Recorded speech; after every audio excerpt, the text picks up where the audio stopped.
Our security was one of President William Ruto's boldest pledges when he took office in 2022. 3 years on, Kenya has seen moments of calm, but also troubling signs of vulnerability.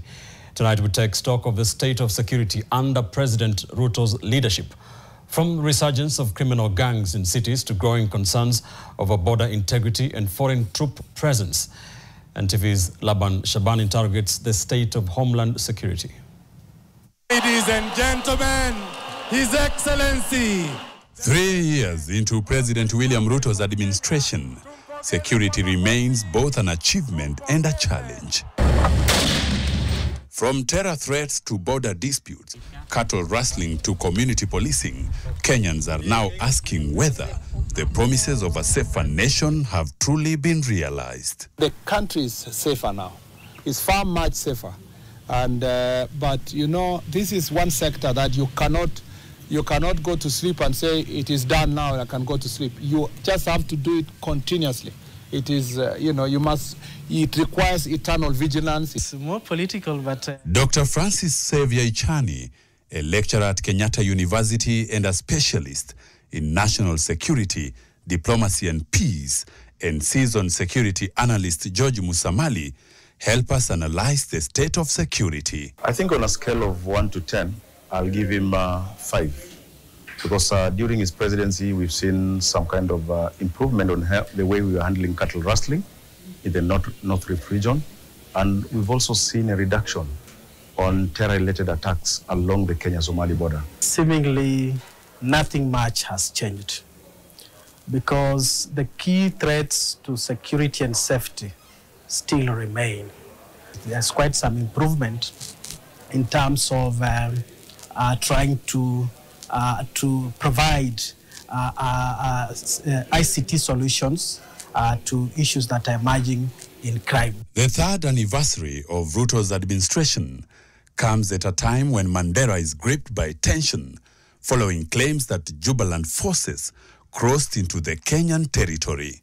While residents and leaders report disruption of schools and livelihoods, both the Kenyan government and Jubaland authorities deny the presence of foreign troops inside Kenya, raising doubt over border integrity and sovereignty. We're still porous, and it needs a lot of effort for us to be able now to make sure that we close the gaps that are allowing criminal elements from neighboring countries crossing into Kenya and committing crime. While the number of terror attacks in Kenya actually decreased in 2023, the violence that did occur was deadlier.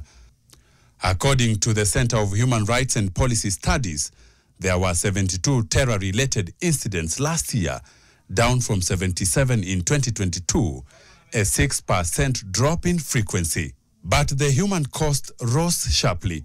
A total of 178 people, mostly security officers, lost their lives in 2023, up from 116 in 2022.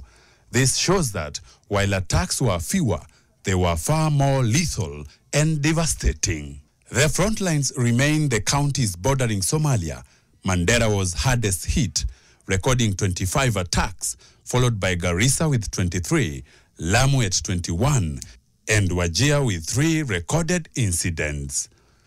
Despite reported gains, Musamali cautions that the threats are shifting closer to ordinary Kenyans. But on the flip side, you realize that we've had an increase, an upsurge of offenses against the person, where we have people being mugged in broad daylight. Petty crime has increased. But when it comes to offenses against people or offenses against the person, then you are instigating a revolution from the people. The people will feel like we are now being targeted as a people. If we need to progress, there is need to address the structural violence that is inbuilt in society.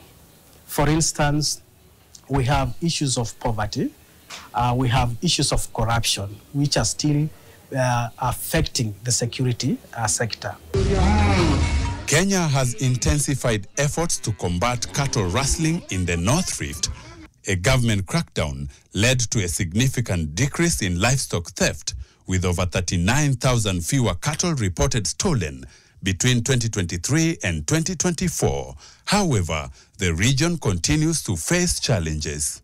In August 2023, the Armed Conflict Location and Event Data Project reported a resurgence of violence with 331 events and 406 fatalities, up from 247 events and 268 fatalities in the same period of 2022. It was a daily occurrence that people are losing lives in places like Baringo, Samburu, Elgeyo Marakwet, Turkana.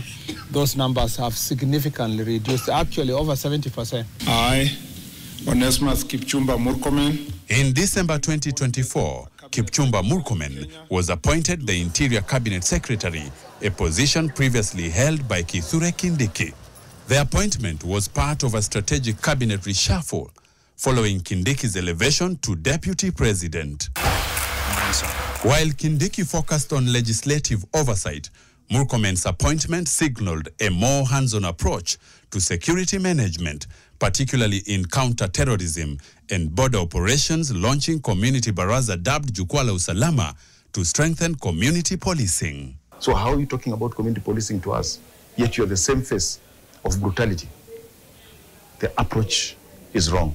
The idea is noble. So we need a person in between that has the trust of the police and has the trust of the public. Issues of security keep on evolving, and therefore the approaches cannot remain as the previous regime. You always have to be innovative in dealing with matters of security. 3 years in, some regions of Kenya are safer, yet others are still at risk.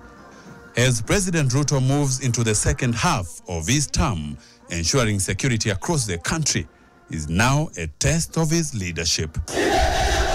Laban Shaban, NTV.